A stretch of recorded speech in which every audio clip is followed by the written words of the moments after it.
Hello everyone, I'm Rachel Lowe from Physiopedia. Today I am chatting with Janne Veerbeek.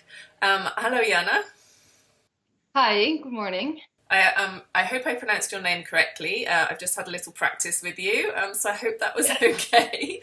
Um, Yeah, it's okay. Thank you very much for joining me today. I'm looking forward to talking to you about your work in relation to individuals with stroke or who have had a stroke. And I believe your work has been a lot on predicting functional outcome, and you've done many other things in relation to stroke. But before we chat about that and try and get some clinical tips for physios around the world, would you just be kind enough to introduce yourself to everyone for people that haven't met you before and tell us a little bit about the work you do? Yeah. Well, I'm Janne Veerbeek. I'm a physical therapist by background. I graduated in 2003, and after that I worked in private practices for just a couple of months. Then I went to a nursing home, and I found out that doing just practical work was not really fulfilling my dreams. And therefore I combined working as a PT with a master. And after that, I combined working as a PT with a PhD. And that I did at VU University Medical Center in Amsterdam, an academic hospital, where I also worked. And there I worked at the acute stroke unit.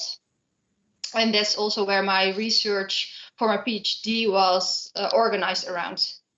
And the two main topics I focused on was early prediction of functional outcomes. So are we able to make a functional prediction of how patients can function in the future?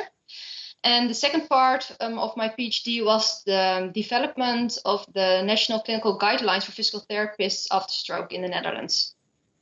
And after that, I worked there for 2 more years, and last November I moved to Zurich in Switzerland to work as a postdoc researcher. So at the moment I'm not in practice, but although I have to admit that it would be nice to work a bit more with patients. Yeah. So maybe, I don't know, a 2080 distribution would be nice. Yeah. It's always nice to keep a hand in our clinical work, I think. But the research is really important as well. And so it's nice to have a chat with you and to share some of your research with those that are working with patients. So tell us a little bit about the work you did about functional outcome. Can we predict a functional outcome in individuals that have experienced a stroke? Yeah, that's a really good question. And of course we try to. And I think we can to a certain extent. What we did in Amsterdam, we did a big longitudinal cohort study. It was led by Professor Kwakkel. And there we included almost 300 stroke patients within the first 72 hours after stroke in hospital stroke unit. And we did not only do it in Amsterdam, we did it in 7 hospitals throughout the Netherlands and also in corresponding nursing homes and rehabilitation centers.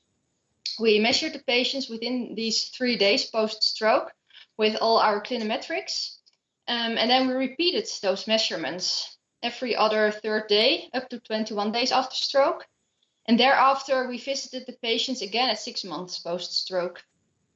And it was really interesting, actually. Also, when you work as a physical therapist in a hospital, you usually don't see patients on the long term. But now we were able to see how they've performed in their daily lives around 6 months. So that was really interesting. And after having collected all the data, we modeled the prediction for regaining dexterity, so the ability to use the upper limb again. We modeled the ability to walk independently again, and we modeled the ability to perform daily life activities, so the so-called ADLs. That's what we did. And what we saw actually is that we can predict quite well the people who do recover well. Or maybe not the max, but maybe 70%, 80%, that's really easy. But it's hard to predict the patients who don't recover or who show a slow recovery. So that's harder. And especially for those patients, you need to monitor those patients for a long period of time to be really sure about how they will be able to function in their daily lives. And so, with those patients that do well in their recovery, and you say that we are able to predict that, what are we looking for in an individual that's had a stroke to be able to make those predictions? Yeah, what's interesting to see that actually what we do as physical therapists with our easy bedside test, that we are as good or maybe even better in predicting when compared to neurologists with their MR scans or their CT scans. So that's really interesting. And when we look at, for example, the ability to use the thoracic upper limb again, especially the finger extension is really, really important, and the shoulder abduction. So when patients within 72 hours after stroke can extend one or more fingers just slightly, then it's really a positive sign. And also when there's just a slight contraction visible, or you can maybe palpate it, of the deltoid muscles, then it's also a really good predictor. So patients who have some activity in the deltoid muscle and who have some voluntary finger extension, they have a really high probability of regaining some dexterity. And that's about 97%. Wow. That's a really, really strong predictor, and actually really easy to predict. Although you also see when patients only have some shoulder abduction function or just some finger extension, they also recover relatively well. Especially the patients who don't have these two predictors, as we say, they have only 25% chance of recovery. And when you retest those patients later on in time, you see that when they lack the shoulder abduction and finger extension at day 9, they only have a 10% chance of recovering some dexterity. That does not mean it's full recovery, but at least they are able to make some functional movements with the thoracic upper limb. So our assessments should include, from the first time we see a patient who's had a stroke, an individual who's had a stroke, should include shoulder abduction and finger extension. Is that correct? Yeah, definitely. And then how? So that will give us an idea of how we think their outcome, we think their outcome will be functionally. How does that change how we approach the management of that individual? Yeah, that's a really good question, of course, because it's nice to have a prognosis, but how does it influence our clinical practice? Especially for the patients who have a favorable prognosis, you can really set functional rehabilitation goals regarding the upper limb. When we talk about the patients with an unfavorable prognosis, it's really hard to have functional goals for the upper limb. It's really important that we monitor those patients. So that should be one goal, monitoring the prediction, actually, because we know that there are a lot of false negatives, what I said before. If they really have an unfavorable prognosis, we should merely focus on adaptation or compensation strategies in order so that they're able to perform their daily life activities as independently as possible, at least. Yeah. Okay, so that's interesting. So for individuals who we think have a favourable outcome, we're looking at functional goals, making functional goals and really working hard to achieve those. For individuals that don't have such a positively functional outcome, or that have a less favourable predicted outcome, we're looking at those compensatory goals and also looking to continually monitor them, because you said there are quite a few false negatives. Now that means that when we first assess some people with the shoulder abduction and the finger extension, that they look like they're not going to have a good outcome, but ultimately they do. So what are for the continuing assessment to catch those people, are we still looking at shoulder abduction and finger extension? Yeah, we continue looking at those. And what we recommend is to measure those predictors every week during the first 6 weeks, more or less. And after that, every month, up to 6 months. And if they're Yeah, so if there are some really late recoveries, and we don't know why, but that's why it's important to monitor them throughout the whole rehabilitation period. And when nothing has returned at 6 months, then we are almost sure that there will be no functional recovery. Okay.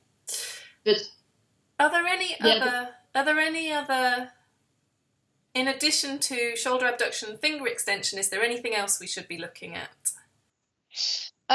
well, as physical therapists from our, you're talking about upper limb, just for clarification, or in general? Are you talking about the upper limb, or are you talking about other outcomes? Let's talk about other outcomes as well. Okay, because I had an addition actually for the upper limb. Do Maybe it's both. good to mention it anyway. Yeah. It's not based on our work, but it's based on the work of Cathy Stinier in New Zealand, for example, and John Krakauer in the US, who found that adding, for example, TMS and MRIs can have some added value, especially for those patients who have an unfavorable prognosis but seem to recover in the end. But of course, TMS and MRIs are not on our physical therapy domain, so maybe it's better not to focus too much on them here. But it's good to know that there are some options. Yeah. So I guess if they're available, then it's important to make sure that we use the knowledge that we can gain from those. Exactly. But I also have to admit that that's not used in the clinical routine at the moment. Yeah, okay. As far as I know, around the world. Okay. So what about, apart from the upper limb, other functional outcome predictors? The ability to walk independently again. Yeah. Then there are also two really strong predictors for that. And the most important ones are sitting balance. Mm-hmm.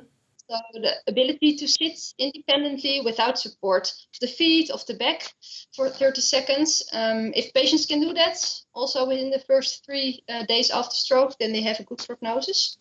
And it has to do with the strength of the thoracic limb. And that's measured most of the time with the motricity index. I don't know whether you're familiar with it or not. Personally not. I'm sure some people listening will be. Some people Yeah, won't, so it might be worth explaining. It's a really quick and dirty test, but with a high predictive value. It's testing the strength of the hip flexors, the knee extensors, and the ankle dorsiflexors. And when patients score 25 points or more on total, then they also have good prognosis. So a good sitting balance and some strength of the thoracic upper limb are also really highly predictive for the ability to walk independent again at 6 months. And I have to say that does not, when people walk with a walking aid, for example, that's also independent. It has to do with, do they need supervision of a third person? That are the most important ones. So sitting balance, upper limb strength, and what was the other index you mentioned? Oh no, sitting balance and lower limb strength. Sorry, okay. Yeah, I was getting confused. Yeah. So sitting balance and lower limb strength with the test that you mentioned for predicting independent walking. Yep. And the independent walking is the ability to walk without supervision on even surfaces or maybe stairs or outside. Yeah, excellent. Yep. And do you have, like, in the upper limb, you have some sort of values in relation to that? What about in the lower values in relation to how many people are likely to be independent with those, if those demonstrating good results from those tests that you do? Are you able to say that for the lower limb as well? Yeah, the percentages are more or less the same. Oh, are they? Okay. Yeah. So remind me of those percentages, sorry. Yeah, so it's more than 90%, so 79, 89% for the recovers, and for the non-recovers that also is from about 25%, and that number decreases to 10% at day 9. That's right. Post-stroke. Yeah. Excellent. So you can be pretty sure about that. Yeah. Those are really useful clinical tests to take into practice, aren't they, immediately with individuals with stroke? And would you say that you need special skills for those, or could any physical therapist, physiotherapist working with individuals with stroke do that tomorrow in their practice? Yeah, I think most of the tests, they're really easy, like measuring the strength, of course, of the shoulder abductors, of the finger and the finger extension and the leg. That's relatively easy. For the sitting balance, my experience is that colleagues who don't have much experience with stroke patients are always a bit afraid to let them sit. And then I don't think you have a good impression of the sitting abilities of the patients. So you will underestimate probably the abilities of your patients. So from that perspective, I think you need some experience with this category of patients. So we've talked about the tests that you've identified that can make predictions of functional outcome from the upper limb and the lower limb. Is there anything else that, as physiotherapists, we should be looking at in relation to functional outcome when we're working with individuals with stroke, from the work that you've done, from your experience? Well, the interesting thing is that we have been focusing now at recovery after stroke within the first 6 months, as then most of the recovery takes place. But I think the group of patients who are in the chronic phase are really interesting as well. I personally did not do research into that, but of course I've read the literature. Yeah. It's a neglected group, to be honest. But there are more chronic stroke patients than acute stroke patients. So we should actually pay more attention to those patients. And we also know that, well, depending on the outcome you're looking at, about 10 to 40% of the patients, they deteriorate on the long term. And it's really interesting to try to identify those patients who deteriorate and maybe to intervene timely to prevent them from deterioration. And there are also some predictors for that, but they're not that well established as they are for patients in the acute phase. What are they? In general, for example, we look at the upper limb. Yeah. Patients who don't have a full recovery of the upper limb, they have a higher risk of decline. Patients who have a sensory deficit of the thoracic upper limb, and also patients who have a visual spatial inattention. They also have a higher risk for deterioration of the upper limb on the long term. And is there anything that we can do to intervene there? At the moment, not. What we did in the Netherlands, we built some kind of algorithm, and that's really about monitoring. So what we recommend is that even patients in the chronic stages who maybe don't receive physical therapy on a regular basis, they still have a monitoring moment every 6 months in which you measure certain aspects. For example, when you talk about independent gait, you measure the 10-meter walk test because it's really sensitive for changes. And when you see that patients change for 0.60 meter per second or more, you know that they deteriorate and that you can give them maybe a booster session of therapy or booster session. Okay. Yeah. So that's actually what we recommend now in order to timely intervene. Yeah. So that's nice as well, isn't it? Because individuals are feeling like they're having follow-up, and it's nice to to review people in that way and help them as they progress through life, I suppose. Exactly. Yeah. Okay. Anything else in relation to functional outcome that you think is useful or important for physiotherapists to know and use as they work with individuals who've had stroke? Well, yeah, what I always recommend is that throughout the whole stroke service, there are some written rules regarding monitoring of patients and also of giving information from the hospital to the rehab center to maybe private practice. So that's really important that you have a common idea about this as therapists within the stroke service. And also think about the consequences of this knowledge about functional prognosis. And at the moment, we don't really know what the consequences actually are because it was never tested before. So how does this knowledge change the clinical practice? Yeah. We don't know yet. Of course, by experience, but not from a scientific perspective.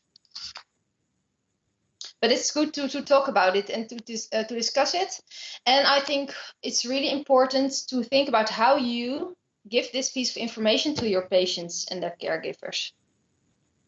And what I always did in acute care, when patients have good prognosis, I say, well, at the moment it looks good, you need to train. I don't know how much you will recover, whether it will be 100%, 60%, 58%, but now it looks quite good. For the patients who have an unfavorable prognosis, I'm always a bit careful, especially in the beginning, because I know there is a high percentage of false negatives. I always say at the moment I don't see any movement, but I will have a close look at it every day here in the hospital, every other day, maybe later on. And as soon as there's some return, we're going to work on it. And in the meantime, we work on other important things for you. Yeah. So that's really, really important. You don't want to demotivate your patients, of course, and you don't want to lie to them as well. But I think that's why the predictors are really useful, isn't it? Because they give the therapist actually something constructive to base their communications with the patients on, so that you can give them a realistic prediction of outcome. Yeah, definitely. It's just how do you wrap the message? Yeah. And I guess that's the unique challenge that we have, and that's our skill as well, isn't it? And so we need to be sensitive to the patient, and I guess think about the patient as an individual as well, and how we wrap that messaging for them specifically. Exactly. And some therapists also aren't the patients bored by doing those tests over and over again? And actually they're not. It does not take much time, and when you explain to them why you're doing this, they are really helpful. Actually, they're really willing to perform those tests, and they're interested in the outcomes. Okay. So it's been really interesting to talk to you about that. I think that's really it's quite a long conversation about functional outcomes, but I think it's really important and very useful that for physios and I think that's knowledge that they can take straight into their practice tomorrow, which is really useful. Is there anything else about your work or about functional outcomes that you would like to share with everyone? I think we've discussed the most important ones, to be honest. Yeah.